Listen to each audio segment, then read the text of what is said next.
करते करते 7वीं 8वीं माला हम कंप्लीट किए होंगे, इतने में ही हमें आभास हुआ कि कोई विकराल व्यक्ति जो है, जिसका शरीर जो है बहुत विशाल है, वह हमारे पीछे आकर के खड़ा है। इतना आभास हो रहा है, जैसे कि सामान्य रूप से हम लोगों को आभास हो जाता है कोई आके खड़ा है। पहले कुछ क्षण लगा, माला रुक गई, विचार आया कि मुड़कर देख लो, लेकिन कुछ जगहों पर पढ़ा था, कुछ गुरुओं से सुना था कि पीछे मुड़कर के क्रिया में नहीं देखा जाता। उठा हूं वहां से, माला कुछ वस्त्र वहीं पे छूट गए अभिषेक जी। कुछ दिनों तक डर, आंखों में आंसू लगातार निरंतर। मैं स्वयं मानता हूं कि हो सकता है कि मेरे साथ कोई मेरे पुरखों का, मेरे परिवारजनों का कुछ शुभाशीर्वाद रहा हो, कुछ दैवीय शक्ति रही हो कि मैं बचा अभिषेक जी। नहीं तो ऐसी ही अवस्था में कई लोगों को आपने सुना होगा कि एक बहुत अच्छे एनर्जी रीडर थे जो भानगढ़ से आए और बाथरूम में शायद डेथ मिले थे, जबकि बाथरूम का दरवाजा भी नहीं मिला। तंत्र उपासना, तंत्र साधना बहुत रहस्यमयी विषय है और इसकी शक्तियां अनंत हैं। भाई, नरमांस खाने की हिम्मत कौन कर पाएगा? जो सबसे क्रूर से क्रूर होगा, मुझे लगता है वो भी एक बार पीछे हट जाएगा। नरभक्षी वही हो सकता है जो अघोर हो, जो अनंत शक्ति को, यानी कि जितनी भी ब्रह्मांड में शक्तियां हैं, ऊर्जाएं हैं, समय समय पर शिव रूप में यानी कि भैरव रूप में उसकी उपासना। क्या आपने कभी सोचा कि बजरंग बाण है क्या? बजरंग बाण का कभी आपने हिंदी अनुवाद करके उनके शब्दों पर जोर दिया आपने? अगर मृत्यु लाई जा सकती है तो मृत्यु रोकी भी जा सकती है, और रोकी भी इन्हीं शक्तियों से जाती है। पंचमुखी हनुमान वह शक्ति है जो यम के ऊपर भी नियंत्रण रख सकते हैं। एकदम से रोने लगे, बोले गुरुजी, एक अघोरी तांत्रिक इनसे मिला शक्ति उपासना के नाम पर। उसने कहा कि मेरे साथ इतने समय तक उपासना करिए और मैं आपको शक्तियां प्रदान करूंगा, और अगर नाभि चक्र नियंत्रित हो गई तो इसका अभिप्राय यह है कि मैं आपके शरीर के 7 चक्रों से खेल सकता हूं, मैं आपकी हृदय गति बढ़ा सकता हूं, मैं आपका बीपी कंट्रोल कर सकता हूं।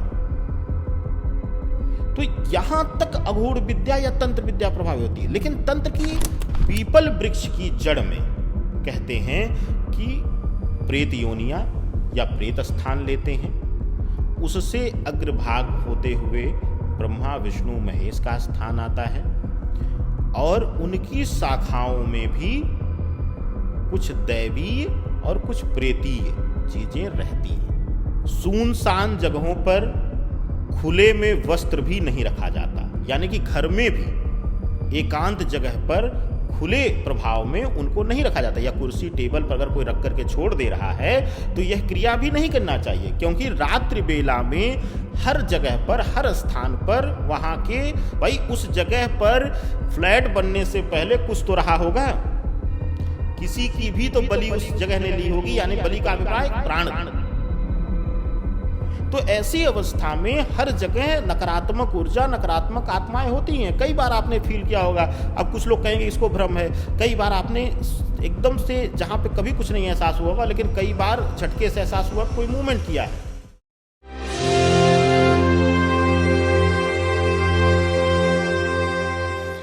नमस्कार, मैं डॉक्टर अभिषेक आज आपके लिए एक नया पॉडकास्ट लेकर आया हूं, जिसका बहुत ही इंटरेस्टिंग टॉपिक होने वाला है।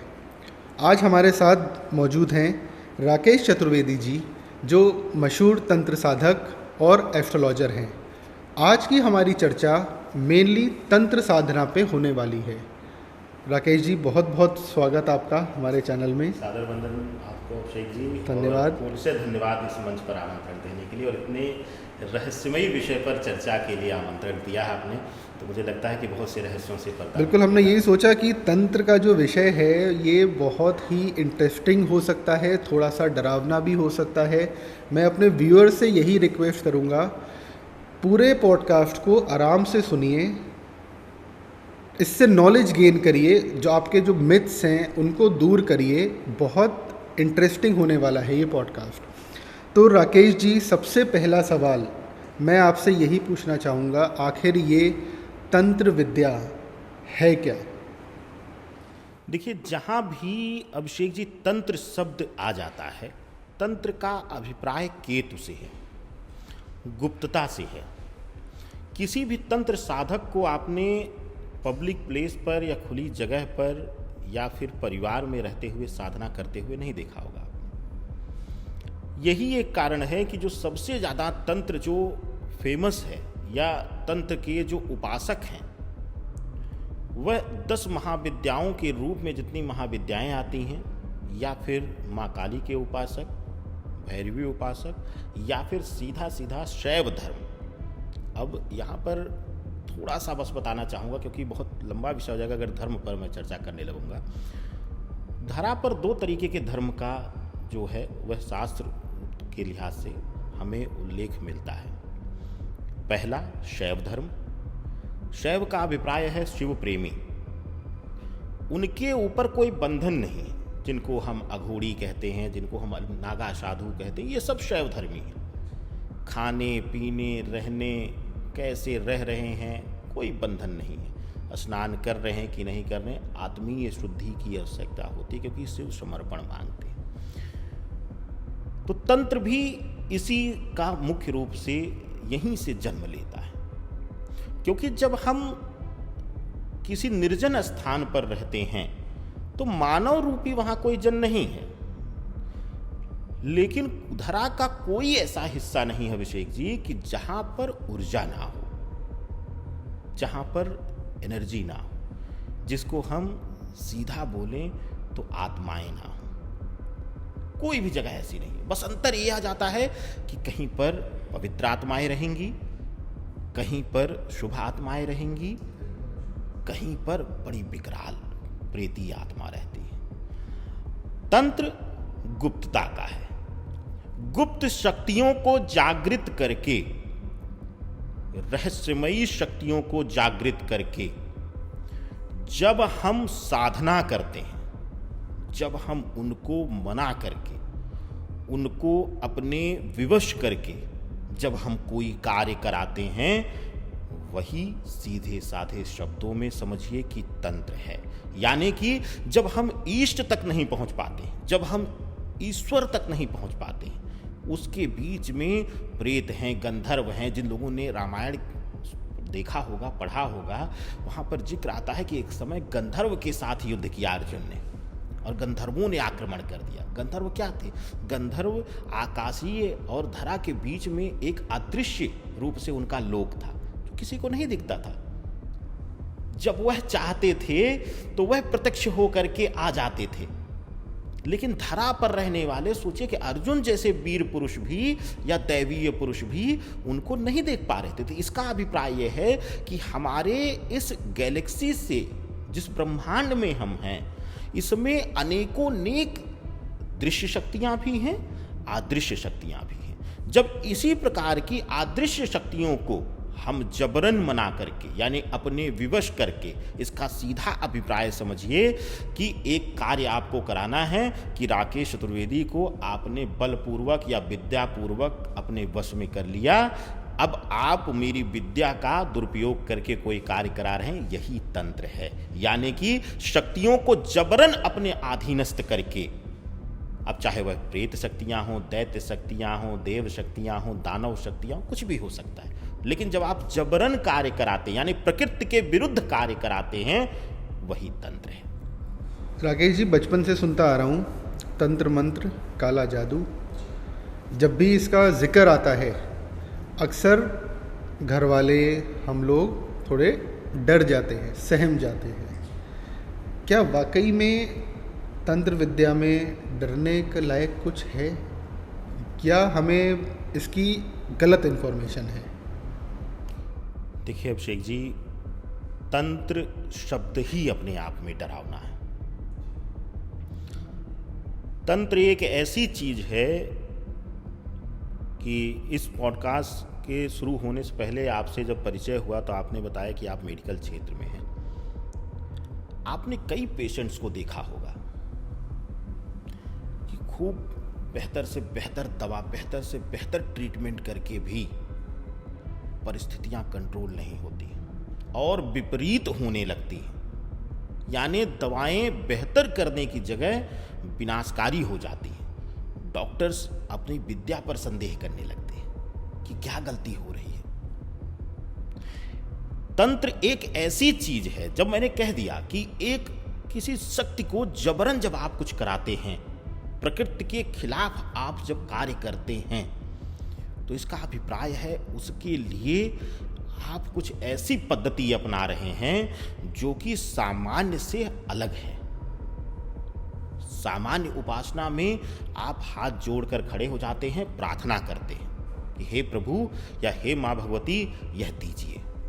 लेकिन जब मैं तंत्र साधना करता हूं तो मैं अपने मंत्रों की ताकत से, अपने ज्ञान की ताकत से, अपनी ऊर्जा की ताकत से मैं उस सामने वाली शक्ति को आदेश देता हूं कि यह कार्य करके आना ही आना है तुमको। तो तंत्र हमेशा भयावह है। तंत्र एक ऐसी चीज है अभिषेक जी, कई परिवारों को आपने देखा होगा, खूब समृद्ध रहे होंगे, खूब संपत्ति रही होगी, खूब अच्छा व्यापार सेटअप होगा, लेकिन धीरे धीरे करके हर एक चीज समाप्त हो जाती है और पता ही नहीं चलता है कि कारण क्या है। हम रोज मंदिर जाते हैं, हम रोज घर में हाथ जोड़ के प्रार्थना करते हैं। आपको एक चीज बता दूं, तंत्र का अब परिचय देते हुए, क्योंकि आपने बड़ा रहस्यमय प्रश्न पूछ लिया है और इसको लेकर बड़े भ्रम भी हैं। कुछ लोग कहते हैं कि कुछ नहीं है, कुछ लोग कहते हैं है। तंत्र है क्या? एक शुरू में आपने प्रश्न किया था, उसको मैंने सामान्य रूप से बस बोला कि गुप्त है, लेकिन तंत्र जो है उसमें दैवीय उपासना कम है। दैवीय उपासना से सिर्फ हम अपने शरीर का बंधन करते हैं, यानी रक्षा कवच तैयार करते हैं। जब भी हम साधना करने जाते हैं तो एक रक्षा कवच लेकर मंत्रों की शक्ति से हम बैठते हैं। उसके बाद उस स्थान पर, उस निराजन स्थान पर जो भी जटिल से जटिलतम प्रेत होगा, जो भी शक्ति होगी, चाहे आप इसको अब कर्ण पिचासनी कह लीजिए, चाहे यक्षिणी सिद्धि कह लीजिए, कुछ भी कह लीजिए, नाम अनेकोनेक हैं। और हम आप तो बस सुन लेते हैं कि कर्ण पिचासनी। कर्ण पिचासनी में भी श्रृंखलाएं हैं, उसमें भी डिग्रियां हैं। जैसे मेडिकल में आपके डिग्रियां हैं, वैसे ही कर्ण पिचासनी के क्षेत्र में भी डिग्री है कि कर्ण पिचासनी का क्षेत्र क्या है, उसकी शक्तियां क्या हैं, उसके अनुसार हम साधना करते हैं। उस प्रेत को हम सिद्ध करते हैं और उस प्रेत को जब कोई आदेश दिया जाएगा, ठीक है, वह मृत्यु नहीं ले सकता है, उस पर उसका वश नहीं है, लेकिन वह मृत्यु समतुल्य मृत्यु सैया पर तो पहुंचा सकता है अभिषेक जी।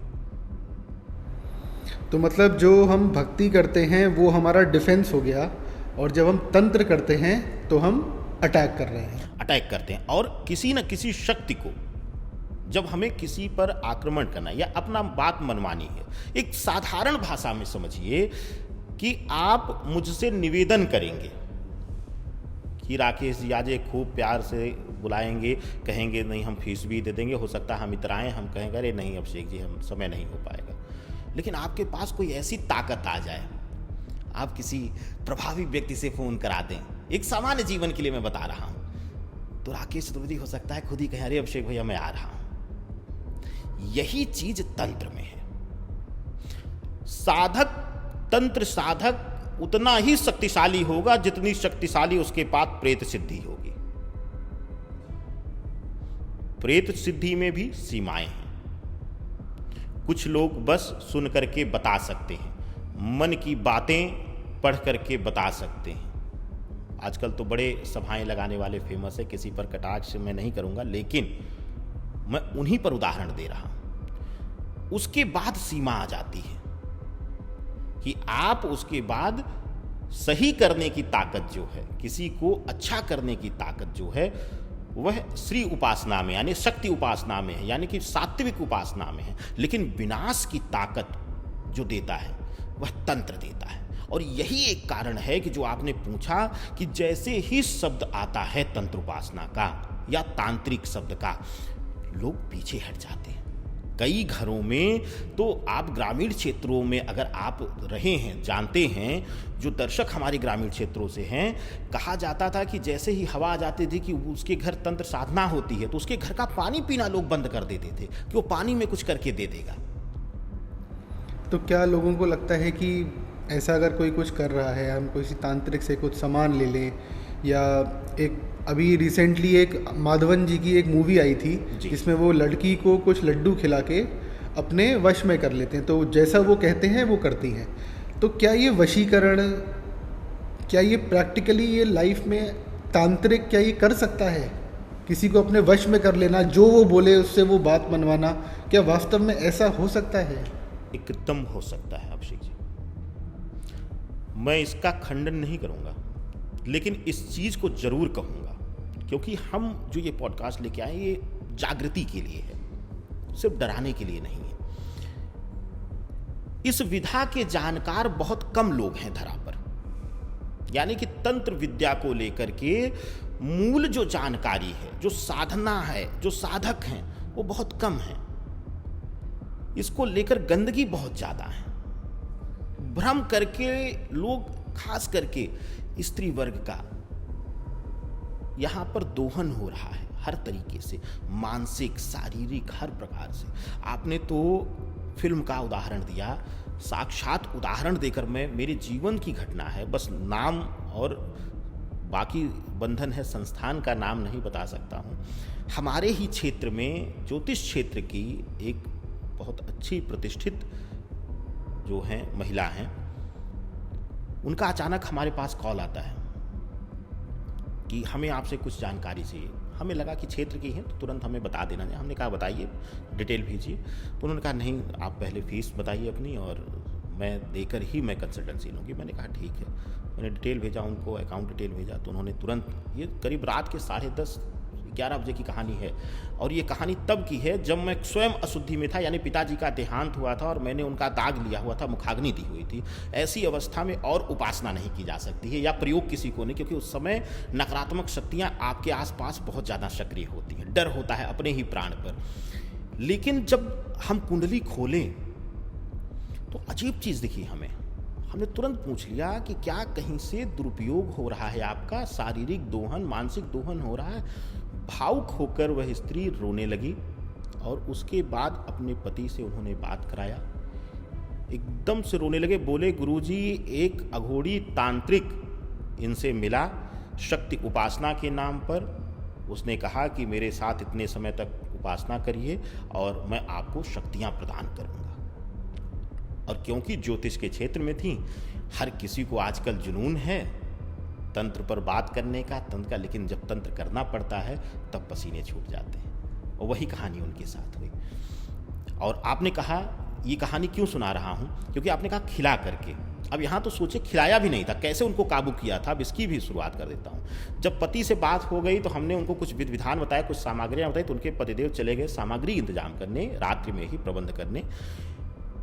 तब उन्होंने बोला, मैंने कहा कि हुआ कैसे। हमने कहा कुछ फोटो वगैरह शेयर किया था क्या आपने, और मैंने सीधा पूछ लिया क्या नाभि स्थान का फोटो वगैरह आपने दिया था। बोली हाँ गुरुजी।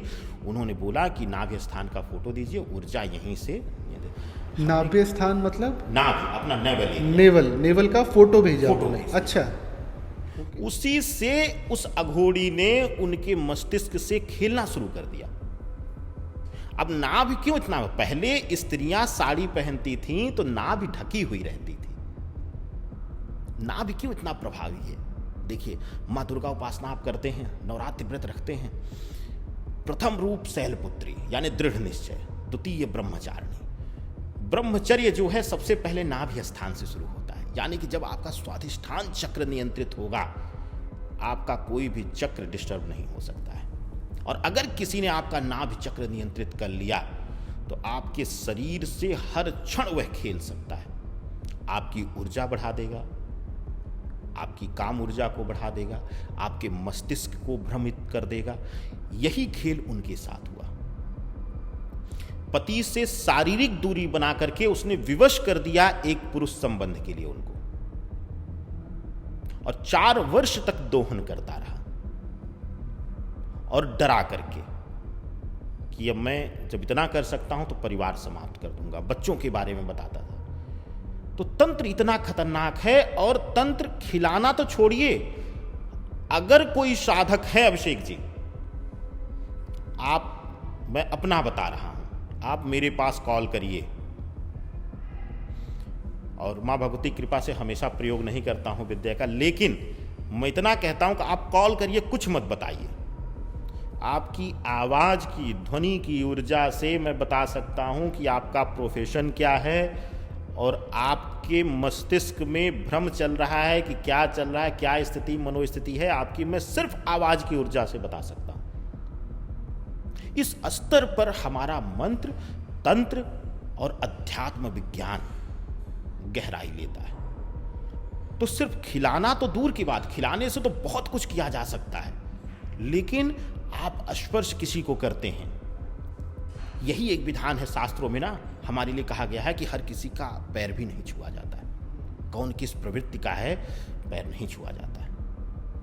आप किसी के सामने प्रत्यक्ष रूप से आइए मत, तुरंत किसी के पास तुरंत अपना फोटो मत भेज दीजिए। आपने कई बार सुना होगा अभिषेक जी, हमारे बड़े बुजुर्ग मना करते थे हर किसी के सामने हथेली रखने के लिए, यानी हाथ दिखाने के लिए, क्योंकि कहते हैं कि अगर सामने वाला सही विद्वान है, यानी कि स्त्री शक्ति का उपासक है, तो आपको सही मार्गदर्शन देगा, नहीं तो आपकी हाथ की ऊर्जा से ही आपकी शारीरिक ऊर्जा से वह खेलना शुरू कर देगा। यानी आपको, आपके माइंड को रीड करते हुए वह आपको डराना, भय का शिकार कर देगा और आपसे धनार्जन करना शुरू कर देगा। तो खिलाना, पिलाना, वस्त्र या फिर आपकी आवाज, आपका स्पर्श, आपका फोटो, किसी भी माध्यम से तंत्र किया जा सकता है। बस उसकी विद्वता उस विद्वान में होनी चाहिए, उस साधक में होनी चाहिए जो कर रहा है। तो तंत्र जो होता है, हम सुनते हैं काला तंत्र जी। क्या ये तंत्र के साथ हमेशा काला तंत्र बोला ही जाता है, या काला तंत्र कुछ नई चीज़ है या कुछ अलग चीज़ होती है, या ये नेगेटिव ही होता है हमेशा? देखिए, शब्दों से बहुत कुछ खेला जा रहा है। काला तंत्र, ब्लैक मैजिक एक शब्द शुरुआत हुआ, ब्लैक मैजिक एक वेस्टर्न कल्चर से शुरुआत हुआ। काला तंत्र जो शब्द लिया गया है, यह काली उपासना से लिया गया है। काले तंत्र का अभिप्राय है जब नकारात्मक शक्तियों को हम विवश करके, वही हमने अभी आपको बताया भी कि जब हम सात्विक ऊर्जा को छोड़ करके, जब हम किसी तरीके की नकारात्मक ऊर्जा को विवश करते हैं, तो वह काला तंत्र हो जाता है। उसी तरीके से हम, क्योंकि मां काली को विशेष रूप से तंत्र की अधिष्ठात्री देवी कहा गया है, सबसे बड़ा तंत्र विधान है दक्षिणेश्वर काली तंत्र। और आप मानेंगे नहीं अभिषेक जी, रूह कांप जाएगी इस साधना को सुन करके आपको। लोग तो कहते हैं इसकी बलि दे दीजिए, उसकी बलि, स्वरक्त बलि और स्वमांस बलि दी जाती है, किसी और की बलि हमारा शास्त्र विधान कहता नहीं। और गलत हैं वो लोग जो इसका दुरुपयोग कर रहे हैं, अज्ञानता में, सिर्फ शक्ति के अर्जन करने में, किसी को परेशान करने में, पैसे के चाह में, यह सब गलतियां हो रही है। लेकिन जो ब्लैक मैजिक, काला तंत्र, यह शब्द आया, यह मां काली के रूप से आया। काली उपासना से ही काला तंत्र हुआ। और काली जो हैं वह सभी प्रकार के जटिल से जटिल प्रेतों पर नियंत्रण रखने वाली हैं। उनके आधीनस्थ 64 योगिनियां हैं।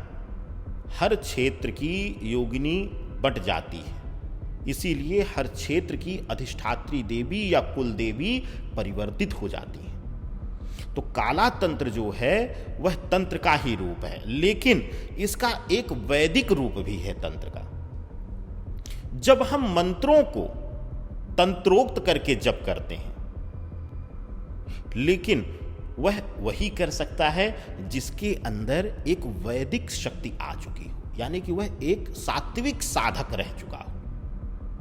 क्योंकि ईश्वर को चैलेंज दिया जाता है जब हम वैदिक तंत्र करते हैं, जिसमें हम तंत्र साधना में फिर हम जो वैदिक मंत्र हैं, ओम शब्द जो लगाया जाता है, फिर हम ओमकारेश्वर को हटा देते हैं। उसके बाद उसको तंत्रोक्त, जैसे रावण संहिता का जो जिक्र होता है कि रावण ने सभी मंत्रों को तंत्रोक्त कर दिया। उसने कहा कि मैं निवेदन मुद्रा में रहूंगा ही नहीं, मैं आदेश दूंगा कि इतने दिनों तक मैं आपको विवश कर दूंगा आने के लिए, मेरे मंत्रों में वो ताकत है। तो उसने क्या किया, मंत्रों को तंत्रोक्त कर दिया। तो दो तरीके हैं। जो तंत्र सिर्फ बोला जाता है वह काले तंत्र का ही हिस्सा है, उसमें सफेद और पीला कोई तंत्र है ही नहीं।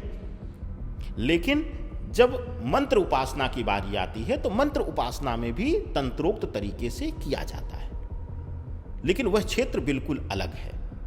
तंत्र जो शुद्धतः तंत्र अगर कहा जाएगा तो वह काला तंत्र ही है, उसमें और कोई संदेह ही नहीं है। तंत्र कोई और चीज है ही नहीं। ब्लैक मैजिक, तंत्र, काला तंत्र एक ही है और ये सर्वत्र विनाशकारी होता है। अच्छा, इसमें एक चीज़ और सुनते हैं हम, अघोरी जी, अघोरी बाबा, अघोरी विद्या। तो एक तो मैं ये जानना, मेरे दो सवाल हैं जी। अघोरी कौन होते हैं, पहला प्रश्न। दूसरा, अघोरी विद्या और तांत्रिक विद्या, इनमें क्या ये एक ही हैं या ये अलग अलग हैं? देखिए, अघोर साधना जो है वह तंत्र साधना से अलग है। अघोरी या अघोर साधना यह बिल्कुल अलग है। तंत्र साधना एक अलग विषय है। तंत्र साधना हम और आप भी कर सकते हैं, या कोई भी एक वैदिक रूप से गुरु मान करके या एक मानव रूपी गुरु सही मार्गदर्शक मान करके तंत्र साधना कर सकता है। लेकिन अघोर विद्या जो है, अभी आपको हमने कहा था कि धर्म दो हुए, शैव धर्म और सनातन। जो अघोर विद्या है वह शैव धर्मियों की है। वह अघोर हैं, घोर से उनका कोई मतलब नहीं, यानी किसी रूप से उनका कोई मतलब नहीं, अच्छे बुरे से उनका कोई मतलब नहीं, मृत जीवित से उनका कोई मतलब नहीं, कोई बंधन नहीं है। वह कुछ भी खा सकते हैं, किसी भी अवस्था में रह सकते हैं, किसी भी चीज का पान कर सकते हैं। कई वीडियोस सोशल मीडिया पे आपने देखा, कई बार भ्रम होता होगा कि कई अघोरी कहते हैं कि स्वमूत्र पी करके वह साधना की है, तो उसमें कोई आश्चर्य नहीं, रियल है। चिता मांस खा करके वो करते हैं, यानी कि मानव नरभक्षी जो वास्तव में कहा जाता है कि नरभक्षी, कई बार आपने सुना होगा कि नरभक्षी वास्तविक रूप से अघोरी ही होते हैं। इसको कैनिबल कहते हैं जिसको। जी भाई, नर मांस खाने की हिम्मत कौन कर पाएगा? जो सबसे क्रूर से क्रूर होगा, मुझे लगता है वो भी एक बार पीछे हट जाएगा। नरभक्षी वही हो सकता है जो अघोर हो, जो अनंत शक्ति को, यानी कि जितनी भी ब्रह्मांड में शक्तियां हैं, ऊर्जाएं हैं, समय समय पर शिव रूप में यानी कि भैरव रूप में उसकी उपासना करें। अघोर विद्या तो बिल्कुल अलग है। अघोर विद्या तो तंत्र है ही नहीं, तंत्र तो किसी के ऊपर करना पड़ेगा ना। अघोर तो वह है कि अगर अघोरी है सच्चा और आपके सामने बैठा है तो वो फ्रिक्शन ऑफ सेकेंड में आपके मस्तिष्क से खेल सकता है। एक शब्द आप लोगों के मेडिकल साइंस में आता है, हिप्नोटाइज कर, हिप्नोसिस। जी, वो अघोरी कर सकता है। आपके नेत्रों से खेल सकता है, यानी आपको दिखेगा कुछ और, हो कुछ और रहा होगा। कई लोगों को सुना होगा आपने कि एक अघोरी आया, 20 लीटर शरबत पी गया। वो यही करता है, धरा पर गिर रहा होता है, लेकिन आपको दिखेगा ही नहीं, खेल जाएगा मस्तिष्क से आपके। तो अघोर विद्या एकदम अलग है, अघोर साधना अलग है। हालांकि अघोर साधना में भी दो अलग अलग सात्विक रूप से भी, और जो शिव शक्ति की प्राप्ति के लिए यानी कि शिव की प्राप्ति के लिए करते हैं, और जो लोग सिर्फ शक्ति के लिए करते हैं, यह दोनों विभाजित हैं। जो लोग शिव की प्राप्ति के लिए करते हैं वह शिवलीन होकर के अपना जीवन शिवमय करके बिता रहे हैं। वो किसी के ऊपर कोई गलत प्रयोग, गलत लोभ नहीं रखेंगे। लेकिन जो सिर्फ शक्ति उपासना के लिए कर रहे हैं वह दूसरों को परेशान करेंगे, डराएंगे। जैसे हमने बताया कि वो अघोरी के प्रभाव में ही आकर उन्होंने कर दिया, तो उसने क्या किया, उस चक्र पर नियंत्रण कर लिया। और अगर नाभि चक्र नियंत्रित हो गई तो इसका अभिप्राय यह है कि मैं आपके शरीर के 7 चक्रों से खेल सकता हूं, मैं आपकी हृदय गति बढ़ा सकता हूं, मैं आपका बीपी कंट्रोल कर सकता हूं। तो यहां तक अघोर विद्या या तंत्र विद्या प्रभावी होती है। लेकिन तंत्र की एक अलग विधा है, तंत्र प्रयोग करना पड़ेगा, उसके लिए एक समय चाहिए, उसके लिए एक विशेष मुहूर्त चाहिए। लेकिन अघोर क्रिया के लिए, अघोर साधक के लिए क्या है कि उसने एक बार साधना कर लिया तो वह शक्ति अब उसके अधीन है, वह किसी भी क्षण उसका प्रयोग कर सकता है। ओके। तंत्र साधना के लिए क्या कोई स्पेशल जगह या टाइम, जैसे हम सुनते हैं कि तांत्रिक लोग अक्सर शमशान में अपनी साधना करते हैं रात के समय में जहाँ कोई नहीं होता, तो क्या ये साधना कहीं भी की जा सकती है या शमशान में या ऐसी ही जगहों के नीचे करते हैं? देखिए अभिषेक जी, इसको लेके बहुत भ्रम है लोगों में। तंत्र को लेके लोग अक्सर यही कहते हैं कि मसान क्रिया यानी कि शमशान की साधना। नहीं, हर तंत्र क्रिया या हर उपासना सिर्फ मसान में ही नहीं की जाती।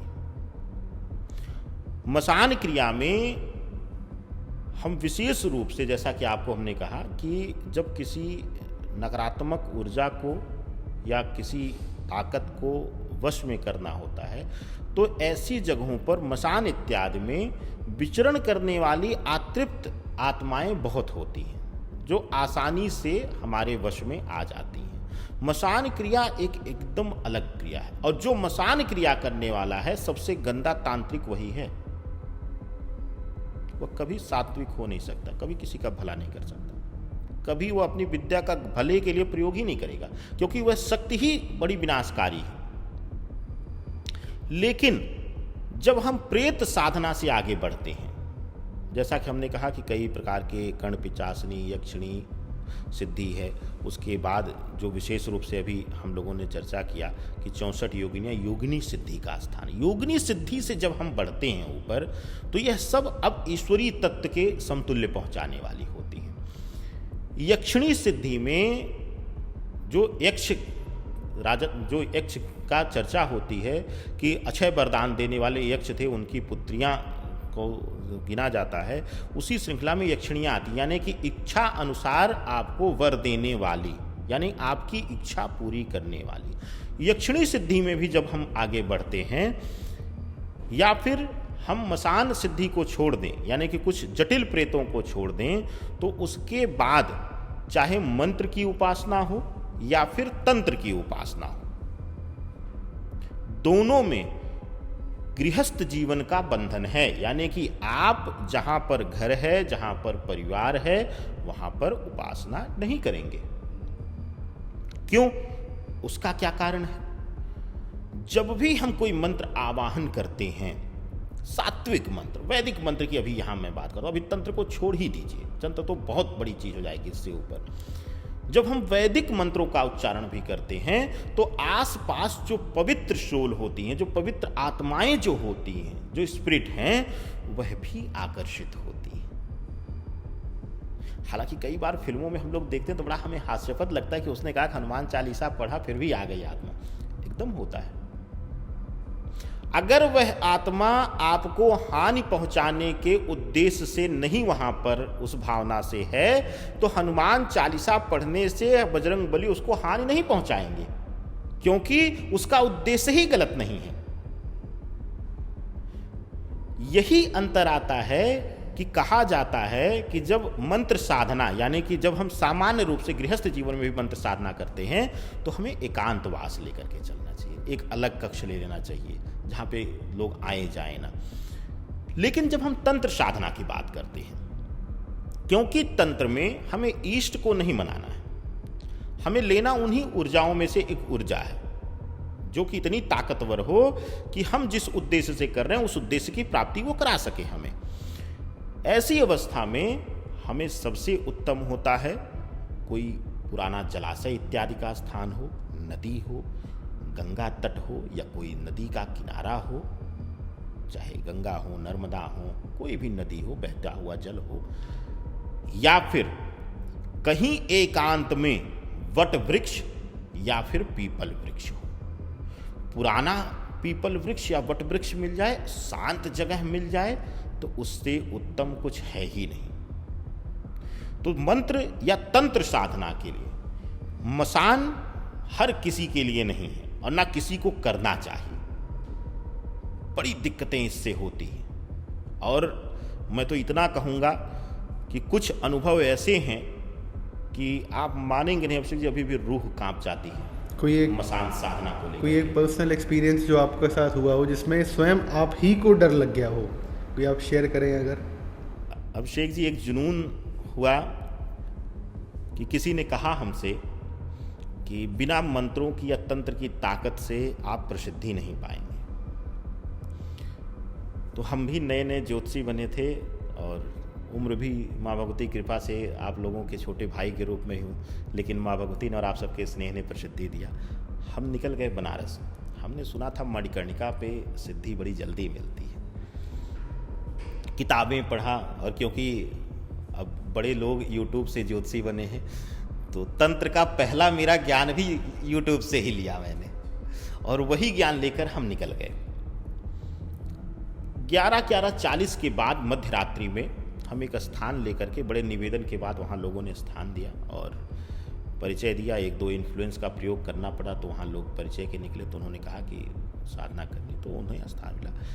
हम ले करके बैठे और रुद्राक्ष माला थी। कुछ जैसा कि हमने बताया कि पहले अपनी सुरक्षा के लिए बंधन किया जाता है, तो पहले गणेश का तंत्रोक्त जप करके, उसके बाद भगवान भोलेनाथ के तंत्रोक्त मंत्रों का जाप करके फिर हम बगलामुखी आरंभ किए।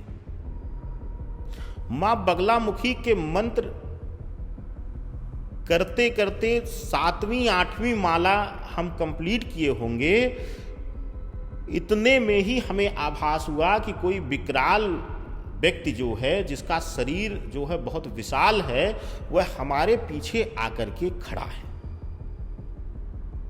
इतना आभास हो रहा है, जैसे कि सामान्य रूप से हम लोगों को आभास हो जाता है कोई आके खड़ा है।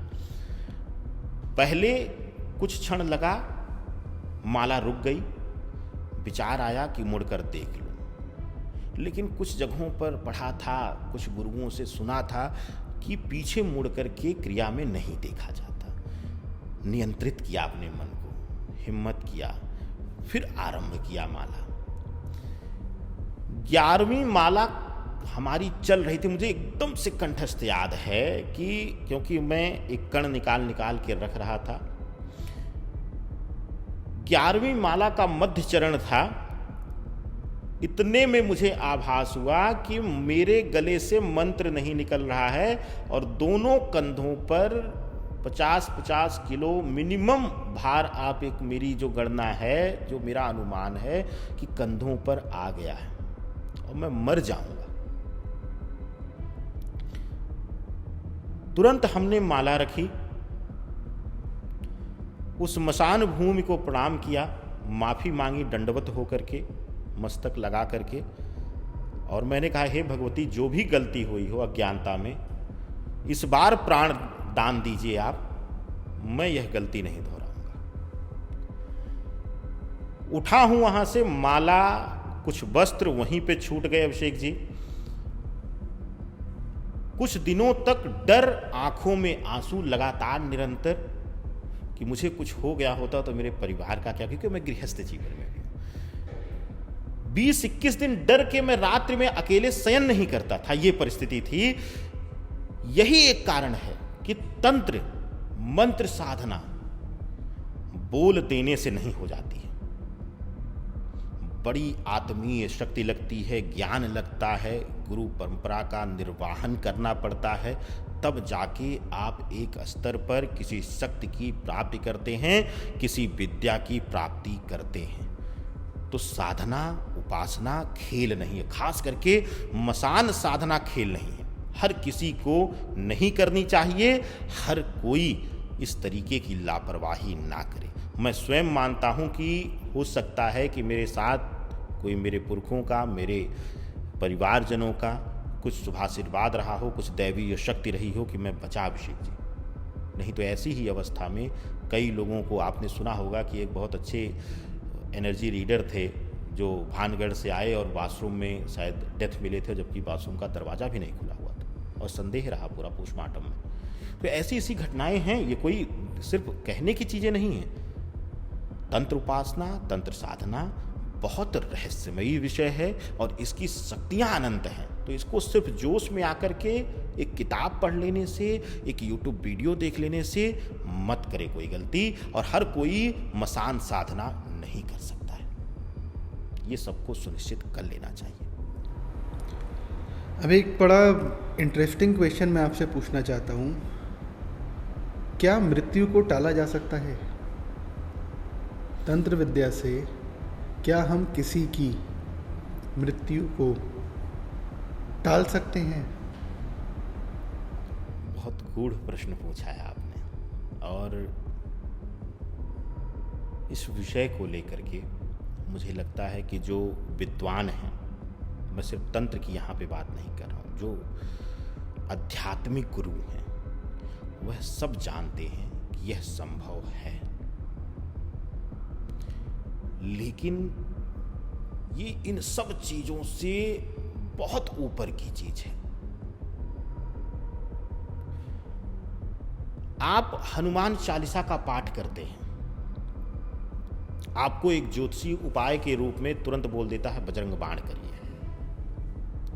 क्या आपने कभी सोचा कि बजरंग बाण है क्या? बजरंग बाण का कभी आपने हिंदी अनुवाद करके उनके शब्दों पर जोर दिया आपने? बजरंग बाण में उन्हीं मंत्रों को तंत्रोक्त करके हनुमान जी को, बजरंग बली को हम चैलेंज करते हैं कि जो गुणगान मैं सुन रहा हूं, जो गुणगान मैं पढ़ रहा हूं, अगर वाकई में वो आप हो, आपके अंदर ताकत है, तो मुझे दिखाओ यह करके। जिसको सामान्य भाषा में, तंत्र की भाषा में सबसे बड़ा तंत्र माना जाता है बजरंग बाण चलाना। कहते हैं कि बजरंग बाण अगर कोई साधक है सही चलाने वाला और चला दे तो उस व्यक्ति की मृत्यु निश्चित है। अगर मृत्यु लाई जा सकती है तो मृत्यु रोकी भी जा सकती है, और रोकी भी इन्हीं शक्तियों से जाती है। पंचमुखी हनुमान के मंत्रों का प्रयोग, तंत्रोक्त मंत्रों का प्रयोग, अब सिहरन है शरीर में।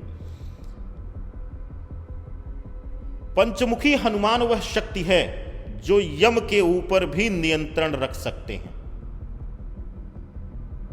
सिर्फ मां काली, पंचमुखी हनुमान दक्षिण मुख होकर के, यानी कि यम के घर में देखते हुए भी सबसे ताकतवर रहते हैं। बाकी किसी ईश्वर की, किसी ईष्ट की आपने कभी मूर्ति स्थापित दक्षिण मुखी नहीं देखी होगी, ना उपासना देखी होगी। लेकिन मां काली की साधना, दक्षिणेश्वर बजरंग बली की पंचमुखी साधना जो है वह दक्षिण मुखी होती है, यानी कि यम पर नियंत्रण करने के लिए होती है। पंचमुखी हनुमान कवच के कुछ मंत्र जो हैं वह चाहे कह लीजिए कि किसी को मारण प्रयोग के लिए या किसी को बचाने के लिए 100% सत्य होते हैं और एकदम संभव है। एक हादसा आपको हमने बताया पिताजी का, दर्शकों को भी, जो लोग मुझे देखते हैं अनेकों अनेक मंचों से, उनको पता है कि 14 जून को पिताजी का देहांत हुआ। और आप लोगों से भी सूक्ष्म चर्चा हो रही थी कि मैंने बताया कि फ़ोन आया, हम दिल्ली में थे और पिताजी अयोध्या होम टाउन में थे। हमने माला पकड़ा महाविद्या जाप के लिए कि देखें कि है क्या स्थिति, क्या जीवन है, मुलाकात होगी। माला मेरी छूट गई, गिर गई। हम रोते हुए फर्श पर गिरे। हमने माँ से कहा कि पिताजी का देहांत हो गया। माँ बोली कि नहीं, झूठ बोल रहे हो तुम। हम रोने लगे, इतने में फ़ोन आ गया कि पिताजी का देहांत हो गया। मेरे पास फ़ोन नहीं आया था, बस मुझे ये खबर मिली थी कि सीरियस हैं। लेकिन वहीं पर विपरीत परिस्थितियों में, अब मैं उदाहरण भी क्यों दे रहा हूं इसका भी मैं बताऊंगा, दोनों हाथ से। 1 वर्ष पहले पत्नी की, धर्मपत्नी की माता जो है मुंबई के एक प्रतिष्ठित अस्पताल में आईसीयू में थी। हम जानते थे कि उनके, यानी कि हमारे ससुर जी ने हमसे कुंडली दिखवाई, फोटो भेजा, हम जानते थे कि वो नहीं बचेंगी। हम टाल रहे थे। हमारी धर्मपत्नी रोज कहती थी कि चलिए मम्मी को देख आते हैं। हम कहते थे ठीक हो जाएंगे, जानबूझकर कलेजे पर पत्थर रख करके। विवश हो गए। एक दिन उन्होंने अपने पति से बोल दिया, यानी हमारे ससुर जी से बोल दिया कि महाराज जी आएंगे तभी मैं घर जाऊंगी। अब घर का अभिप्राय, वह आत्मीय शक्ति बुलवा रही है उनको कि मैं मोक्ष या मुक्ति इस शरीर से तभी लूंगी जब वो दर्शन दे देंगे। आकस्मिक रूप से, और आप हंसेंगे, जेब में पैसा नहीं, किसी का अचानक फोन आया आप जैसे बंधु का कि आप परेशान, हमने कहा ऐसी सी बात, उन्होंने फ्लाइट का टिकट 4 लोगों का करके दिया और रात में 2 बजे हम अस्पताल पहुंचे हैं। प्रातः 6 बजे जैसे ही मिलने की आज्ञा खुली है, हम आईसीयू में गए, हमसे हाथ जोड़कर निवेदन की है कि अब मुझे जाना है, अब मैं नहीं रुकेंगी। मैं रो करके बोला, मैंने कहा आप आज विदा ले लेंगी, आज चलेंगी घर अपने। मैं आईसीयू से बाहर भी कदम नहीं रखा हूँगा, प्राण त्याग कर दिया। अब इन 2 चीजों को मैंने इसलिए सुनाया कि मैं अपने ही स्वयं पिता से अपनी शक्तियों का प्रयोग करके नहीं मिल सका, क्योंकि ईश्वरीय शक्ति चाहती ही नहीं थी कि मैं अपनी शक्तियों का प्रयोग कर पाऊं, तो इसीलिए उसने मुझे समय ही नहीं दिया। वहां पर हो सकता है कि एक कन्या को, एक किसी के घर की कन्या को हम अपने घर में अर्धांगिनी के रूप में लेकर आए थे, हो सकता है कि मुझे ईश्वर कलंकित ना करते हुए बचाना चाहता हो, तो इसलिए उसने यह समय दिया, मुझे ज्ञान दिया कि मैं वो क्रिया कर पाऊं, और मैं वह क्रिया करके घर से निकला हूं। मैं सिर्फ वहां पर दर्शन कर पाया हूं, उन्होंने प्राण त्याग कर दिया। मृत्यु को टाला जा सकता है, 100% टाला जा सकता है, लेकिन हर किसी का नहीं। वही किडनी ट्रांसप्लांट किसी का सक्सेस हो जाता है, किसी का सब कुछ अच्छा होते हुए भी 5 मिनट बाद रिएक्शन होना शुरू होता है, डॉक्टर कहता है जी पॉइजन फैल रहा है, सूट नहीं की, जबकि सब कुछ अच्छा हुआ रहता है। तो इसका अभिप्राय यही है कि एक सुप्रीम पावर है, इन प्रेतीय शक्तियों पर भी नियंत्रण करने वाली एक सुप्रीम ताकत है, जो अगर नहीं चाहेगी तो हमारे मुख से मंत्र ही नहीं निकलेगा। मृत्यु या फिर दुर्घटना या फिर जीवन का कोई हादसा टाला जा सकता है, उसका प्रभाव कम किया जा सकता है, लेकिन वह तभी जब प्रकृति आपको वह संकेत देगी। नहीं तो आप विवश हो जाएंगे, आपके सामने हो रही होगी क्रिया, आपके पास ज्ञान होगा, कुछ ऐसी परिस्थितियां बनेंगी कि आप कुछ कर ही नहीं पाएंगे, या आपको खुद विवश कर देगी वह ताकत कि आप ना कर पाए। और यह भी मैं आपको उदाहरण दे रहा हूं, आप मेडिकल के क्षेत्र में, मेडिकल के क्षेत्र से उदाहरण दे रहा हूं कि हमारे पास उत्तर प्रदेश के प्रतिष्ठित जज साहब, उन्होंने हमसे लिया अपनी बहू के लिए जन्म बच्चे के मुहूर्त। तो हमने कहा कि हमें लगता है कि इस कन्या की कुंडली देखने से कि जो आप चाह रहे हैं वो नहीं होगा, ये जन्म इस समय होगा, इस डेट के बीच में। उस समय मंगल राहु की युति चल रही थी वर्तमान गोचर में। तो बोले नहीं गुरुजी, आप जानते हैं कि मैं जज हूं, मैं जिस भी डॉक्टर को बोलूंगा वो मना नहीं करेगा, और लखनऊ की बात है ये। हमने कहा भैया देखिए, ससम्मान में मुहूर्त दे रहा हूं, लेकिन इस समय जन्म नहीं हो पाएगा। अभिषेक जी मानेंगे नहीं, जो सर्जन थे जस्ट प्री ओटी में वह लेडी हैं, और सर्जन जो हैं अचानक उनको वॉशरूम आया, वो वॉशरूम गए, पैर फिसला और गिर गए। 1 घंटे तक कोई सर्जन उपलब्ध ही नहीं था। और आपको भी पता है कि कई बार आकस्मिक परिस्थितियां ऐसी बन जाती हैं कि सर्जन नहीं मिलते हैं। 1 घंटे तक नहीं हो पाया। जैसे ही वह लग्न बीत गया, उसके बाद पता चला कि वही कह रहे हैं कि मैं सक्षम हूं, मैं ऑपरेशन कर सकता हूं। तो मेरे कहे अनुसार फिर उन्होंने वापस ले लिया कि नहीं, कि अब जाने दीजिए, अब नेचुरल समय पे होने दीजिए जन्म। तो कई बार जन्म मृत्यु वैवाहिक बंधन यह भी फिक्स हैं। किसी का 3 विवाह है तो विद्वता होते हुए भी मैं रोक नहीं पाऊंगा, विवाह खंडित होगा ही होगा। अंतर यह आएगा कि तलाक नहीं होगा, मृत्यु हो जाएगी, लेकिन मैं उसको टाल नहीं सकता हूं। तो कहने का अभिप्राय, ये उदाहरण हमने इसलिए दिया सारे कि जब कोई सुप्रीम पावर आपका साथ दे रही होगी तो आप मृत्यु का बंधन भी कर सकते हैं, दुर्घटना बंधन भी कर सकते हैं। जैसे कि तंत्र विधा में, वैदिक पद्धति में अग्निबंधन का मंत्र है। कहीं अग्नि लगी हुई हो, उसको बांधा जा सकता है। जल लेकर के, बस ये है कि ऐसी जगह हो कि वहां पर गूंथा जा सके, चक्र बनाया जा सके।